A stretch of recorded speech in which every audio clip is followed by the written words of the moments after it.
Um,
What's going on, people? Welcome back to the John Sinclair TV, back again and Recorder Show.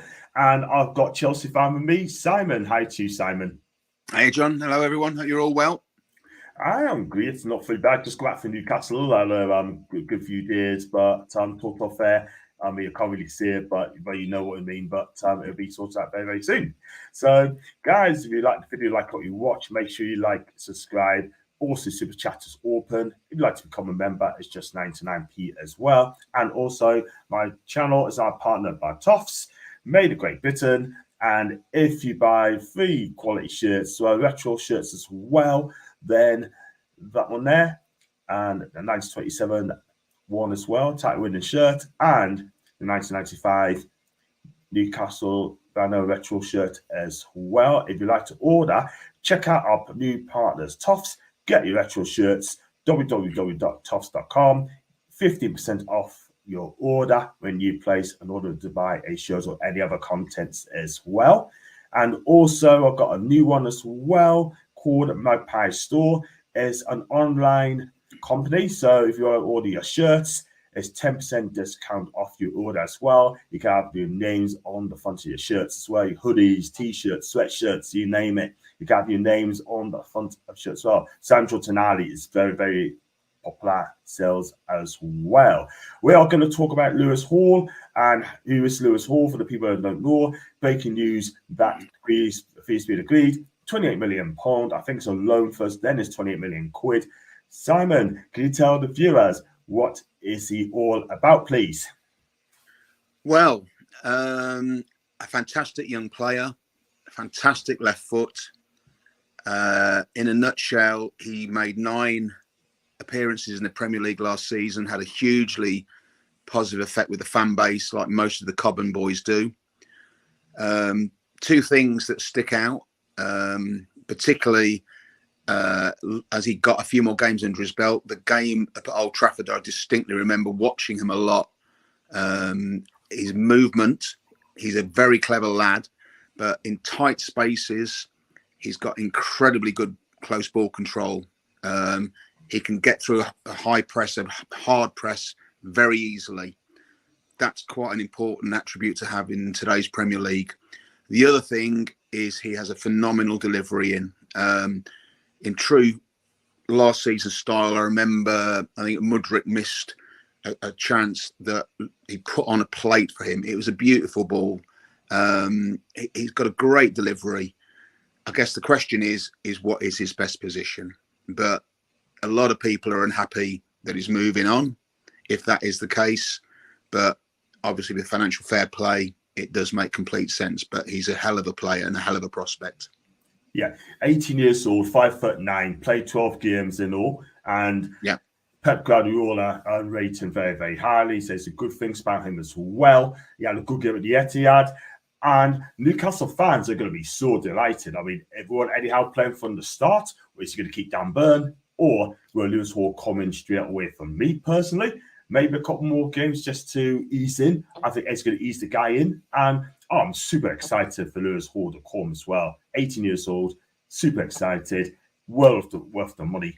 And my only concern is, has he got a buyback clause? Well, yeah.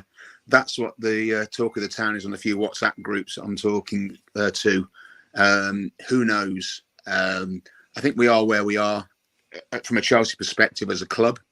Yeah. People who don't quite understand football finances, and of course, there's many of them about in the world, John, think that we should sell Cucurella, but there's no profit in Cucurella.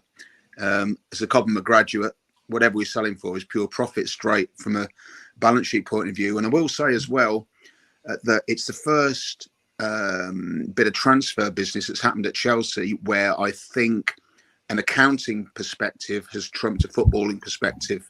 All the other moves that the club have made sense. It's the first time that the fans are slightly ruffled, but you have to accept that it makes sense.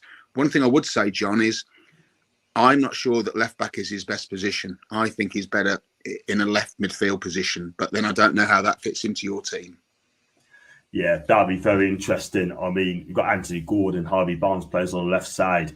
And I don't think Eddie's going to change the three at the back and use Lewis as a wing back. I just can't see that will happen anytime soon. But if he gets forward, then I think it'd be a fantastic player, an outlet, like you said, lovely left foot, gets forward, and can he defend properly?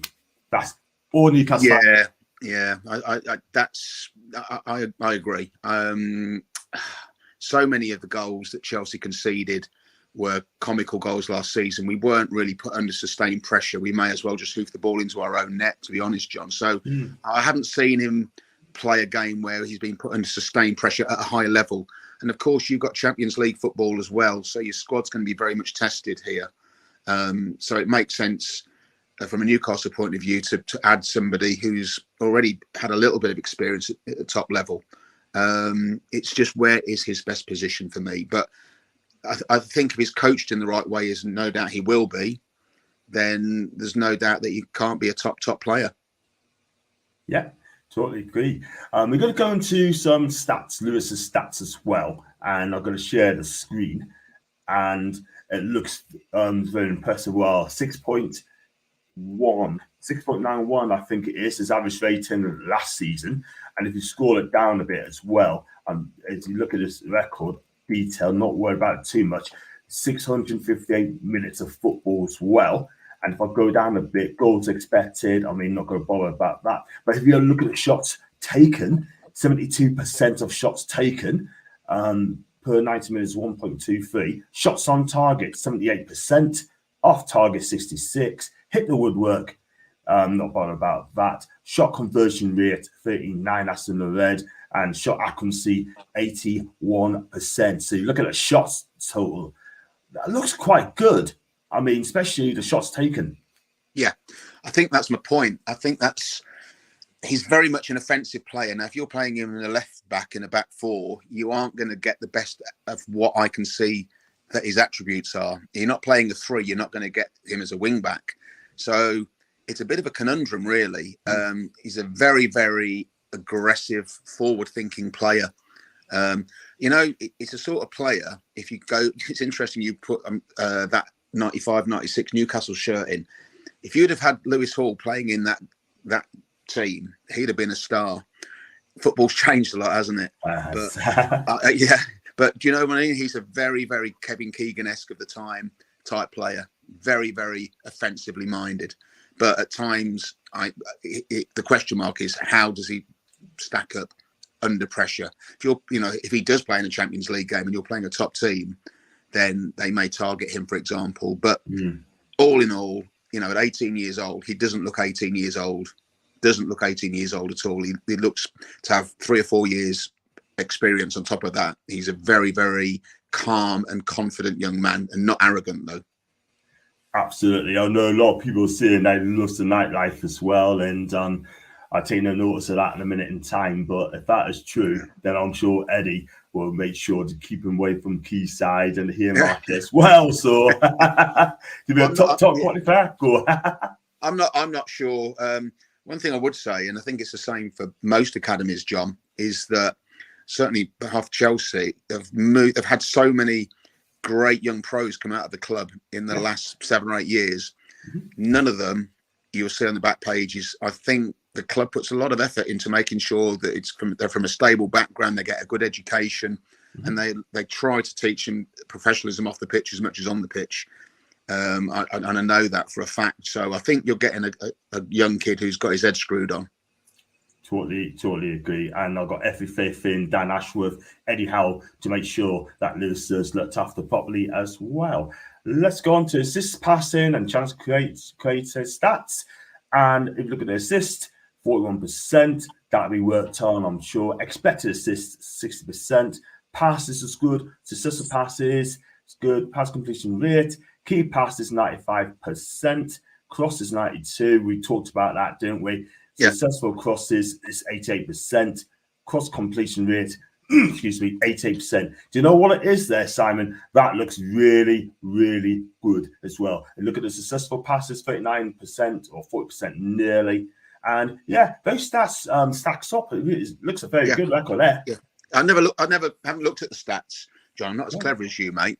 I just see what I see, and I think the stats probably back up what I've been saying. But one other thing you need to remember is that Chelsea side he was playing in was devoid of confidence. He could have actually had 3 or 4 assists in those games. And so don't forget he's playing in a side littered with internationals who basically down tools, and he was a one shining light in some of those games that he played.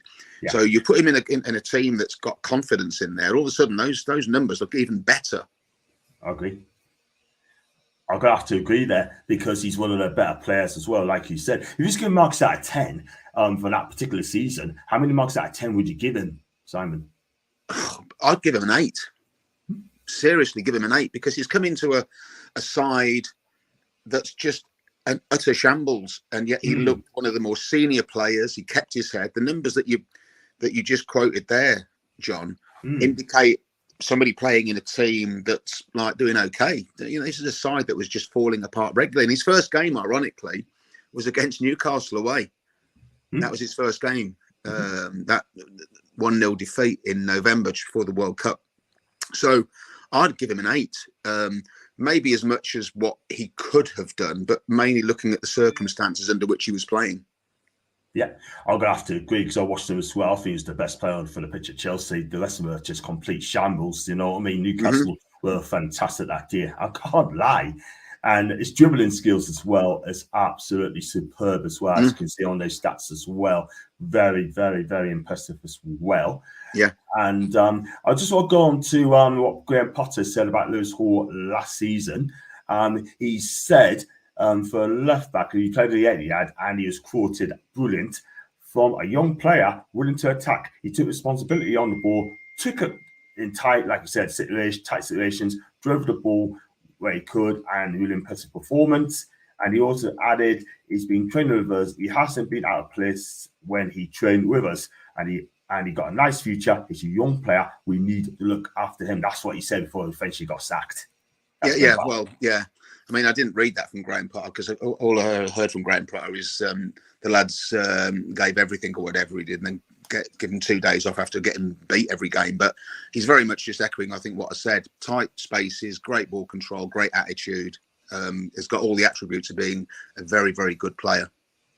Yeah, totally agree. In my opinion as well, I mean, I like to see young players come and play for Newcastle because what I don't want to see is players like Lewis sign first and then go into under 23s. He's too good for that as well. You look at the young players, got Lewis Miley there, Elliot Anderson.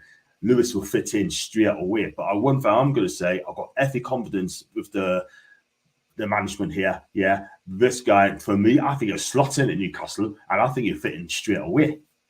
Yeah, I think so. And I think if he's coming at a price tag, I mean, I don't know the young lads that you mentioned. Obviously, I'm not a fan of the club, but he's coming in with a big price tag for an 18-year-old. That's a lot of money. He's worth 100%. The money, but he's still coming in, you know, an 18-year-old with a 28, circa 30 million pound price tag on him. So you've got to see how he reacts to that. I think he'll be fine. But at the same time, his expectations will be that he gets some first team minutes. Yeah. Apparently, his dad is a Newcastle United fan as well. Yeah, and apparently, when Redding played in Newcastle, he turned up and he could go to the matches as well. I didn't know that Lewis is a Newcastle fan. His dad's a Newcastle fan as well, which is very, very, very interesting, man. But you got, man. I had heard that today. I haven't had it confirmed. I heard it yesterday actually. But those things can mean something to players, you know, particularly if it's handed down from generation to generation. I think he could have gone to quite a few clubs, but you know, if Newcastle's his dad's boyhood club, etc., etc., and particularly where the club is at the moment, then it just further enhances perhaps the reason why he wants to move. But yeah, I have heard that from other sources, John. Yeah, absolutely. And also what I noticed with Lewis as well, like I think you touched on again, his quick sharp passes are often into Spurs with slick shifts as well. Left-footed, we know that. And he's not a tall lad, he's 5'9". I think he's perfect height for a left back for me. Yeah, I think he's got a very good low centre of gravity, and that helps when you've got that ability. And if any of your viewers or yourself have seen clips of him, he can wriggle himself out of all sorts of situations. He's got very quick feet, but having a low sense of gravity just helps that aspect of his game, I think. So I think you're absolutely right. But very, very direct. And as I say, the quality of his crossing is absolutely fantastic. It's a lovely curl on the ball. He's just got a great delivery in terms of accuracy, but the pace of the cross as well. And with the firepower that you've got, if you get him in the right place, he will be putting balls on plates for your centre forwards. Absolutely. For Callum Wilson, Alexander Isak will love that 150%. And yeah, you know what it is? Let's be honest, I think it's going to be so amazing as well. And this is what the managers and players has been said about Lewis as well. And this is what Thomas Tuchel said. He said it was his performance in general and his attitude in training as well. The quality as shown was very calm and very good in obsession games and the little games he's trained in. He never really trained with the full squad, so it was more small-sided games, but he was good. And Callum Hudson-Odoi also joined in as well. He said he was amazing. I said to him throughout the whole game, just keep playing the way you are. And from early, you could spot how confident he was on the ball, driving with the ball. Defensively, he was solid as well, as I'm very happy for him. Hopefully, he can keep going. And that's two fantastic statements from Thomas and also from Callum as well. And I tell you what, if you get comments like that, Newcastle fans like myself should be so over the moon, should be proud. I think one other thing as well that has helped him, John, is there's been you just signed Livramento. We mentioned Livramento the first time we chatted, didn't we? There's been a conveyor belt of players that have left Chelsea who have gone on already to have very good careers, and he will have seen that. Now, it doesn't necessarily mean he had to leave the club, but the fact that I think he's got that confidence in knowing that he's had a good grounding, he's had a good education, he's got the ability, but he's also got the right attitude. I think that helps in terms of that self-confidence, because that self-confidence is critical at such a young age. And he just seems to ooze self-confidence to me at such a young age. Exactly. We know we're going to play for England in the years to come. I mean, Luke Shaw's currently left back. I can see this guy, in a couple of years' time, with the right coaching and Eddie Howe, making a better player. I truly believe this guy is going to be a left back for England. And I can see a couple of Newcastle players could be as well. But like I said, I'm so over the moon with this signing. Over the moon for me. Yeah, I agree. I mean, there's will be a lot of disappointed Chelsea fans out there, but you've got to realise that I'm afraid, the decisions have had to be made due to financial fair play. But it is what it is. Whether there's a buyback clause, I don't know. Who knows? No one knows anything about the deal yet, really, John. It's just been hotly rumoured. And it is interesting that he had very little game time, if any at all, in the pre-season tour of the USA, which we all found a bit strange. And that might explain why this is about to happen.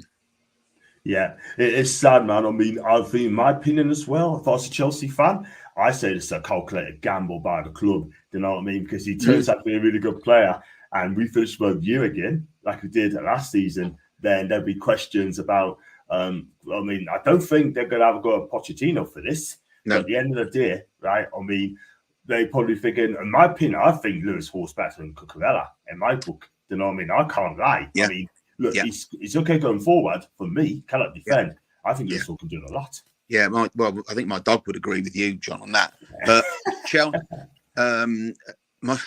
Chelsea are paying the price for the summer of 2022, John, where we signed Cucurella, Sterling, and it was a lottery. This transfer window has actually been very successful, but this is a great point in hand. Cucurella actually cost us more money, but Cucurella's value and profit isn't as great as Lewis Hall, and it's simply down to that. If we hadn't signed Cucurella, this young lad would be going nowhere. That's why last summer was a disaster, and it's going to take a few seasons to unravel. As simple as that. I'm gonna have to back you up on that one, Simon. I really am going to back it up as well. And the fact is, right, I'm amazed, surprised as well that you're doing business with us. I mean, you shouldn't really be saying you're one of your best players, young up and coming talent, to a top 6 rival, like, because time will tell on that. And I believe that he will get games. I think it's coming from Dan Burn eventually. And I think Matt Tuggs will be on his way as well. But for me, I've got to say thank you very much for Lewis Hall, because I tell you what, I think you got a bargain there. We got a bargain there. Yeah, that's the only reason why I'm not sure if there is a buyback clause. It would make sense if there's a buyback clause. That's why he's gone to a top 6 rival or top 4 or top 5 rival. That would make sense if there is a buyback clause. That's the only thing I would say, because we don't know the details of the deal now. But the club is where it is. And as I say, last summer just threw a spanner in the works. And it's not even as if Livramento, for example, when Livramento left Chelsea, Azpilicueta was first choice, then Reece James, then Tariq Lamptey, then Livramento had 4 first-class right-backs. Left-backs, we've got Chilwell and Cucurella. Now, Cucurella is, well, who knows what's going to happen to him, but he's practically unsellable at the moment, and that's our own fault. Exactly. You paid a lot of money for this guy. And you know what? And also you're going to have to sell him at a loss as well. But it is a shame, but it is what it is. That's down to the previous management as well. But still, before I let you go, I mean, tell the Newcastle United fans, right? Is it all right? Are you gutted about losing Lewis Hall? And also as well, just give any Newcastle United fans the message of Lewis. Your statement. I'm not gutted. I'm too old to get gutted over a player leaving. I'm disappointed, absolutely disappointed. But as I say, he's a very, very bright young lad. He's very exciting to watch. He's, to me, almost a finished article. You could put him in your first team and he would not disappoint you. I can tell you that straight away. And he's ready for the first team football. Absolutely. I mean, you mentioned Harvey Barnes and you mentioned Anthony Gordon. I'm saying it with a slight bias. Lewis Hall is the equal of those 2 players, in my opinion. Well, Simon, thank you so much for your kind words on all things Lewis Hall. And all Newcastle fans are going to be so happy what you've been saying. I will as well. And can you tell the viewers where you can find on your socials, please? Twitter is at SiRichKirby. That's SiRichKirby. Some people think it's Sir Itch Kirby, like I've got some rash, but it's not. It's Simon Richard Kirby, so it's SiRichKirby. I don't really do Instagram because I'm too old. No, you're not. You're still young. To me, you're young. Everyone's young, my guy. Brilliant. Brilliant stuff. The link's in the description as well, guys. And if you like the video, like what you watch, make sure you like and subscribe, and make sure you leave a comment section down below as well. Are you pleased with Lewis Hall the signing as well? I think you're going to be after Simon's comments, and I truly believe you're going to be one happy fan as well. And as always, thanks for watching JST.